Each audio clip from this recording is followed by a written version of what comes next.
Dax contre Aix-en-Provence, c'est déjà une rencontre de la mort entre ces deux équipes de bas de tableau. Deux équipes qui savent qu'elles vont devoir batailler pour se maintenir cette année dans le championnat.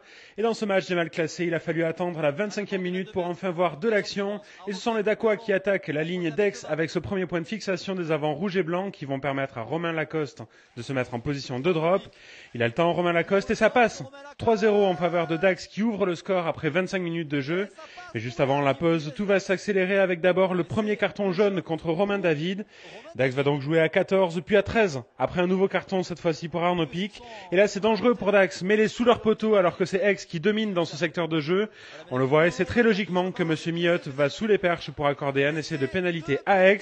Un essai qui sera facilement transformé par Kevin Boulogne sous les poteaux. À la pause, c'est donc Aix-en-Provence qui est devant 7-3 donc au stade Maurice Boyau.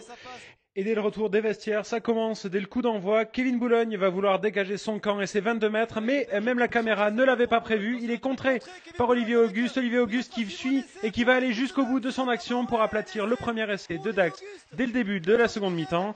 Dax qui repasse devant la transformation et le pied droit de Romain Lacoste qui s'élance.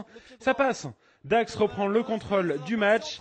Ils vont encore l'affirmer avec cette pénalité gagnée suite à une faute aixoise sur la formation d'un molle.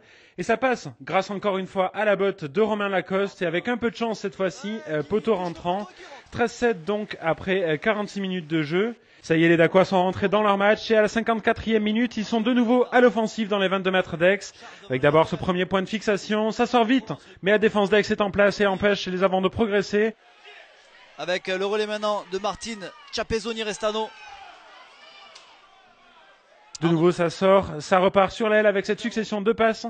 Et c'est finalement sur cette passe volleyée que l'action va partir. Avec d'abord cette énorme percée de Nakalevu. Il arrive à transmettre après le contact sur son aile. Et c'est Sakiusa Buretakiasa qui file finalement à l'essai et qui offre à son équipe de quoi se donner de l'air dans cette rencontre. Pas si évidente que ça pour Dax.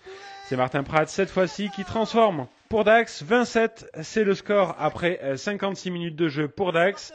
Mais Aix n'a pas dit son dernier mot pour autant et c'est sur leur point fort que les Aixois vont passer en force.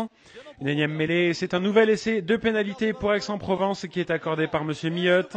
La transformation, elle est facile et elle est face au poteau pour Kevin Boulogne.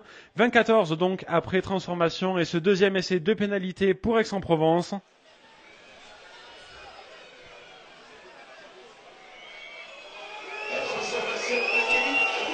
Entre-temps, Dax va récupérer une pénalité. Le ballon vole très haut dans le ciel et passe facilement entre les perches pour Martin Pratt. Martin Pratt qui, quelques minutes plus tard, va doubler la mise et récidiver.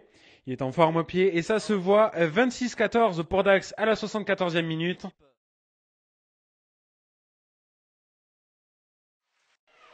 Oh, ça progresse côté Aix-en-Provence, on va aller dans l'embut. Le match semble fait pour les Dacois, mais c'était sans compter sur l'envie et la détermination des avants aixois qui vont aller jusqu'au bout.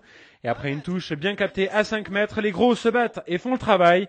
Le ballon est bien conservé, c'est finalement sur le côté que ça va se jouer. Aix va trouver la faille, mais Dax va encore tenter de se sauver.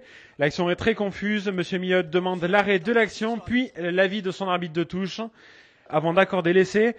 Il est finalement accordé pour Mahafou et on va rester là. 26-19, c'est le score final. Les Dacois ont eu chaud face à des Aixois motivés mais qui finalement repartent sans rien. Dax prend du coup un peu d'air avant des déplacements décisifs pour le reste de sa saison.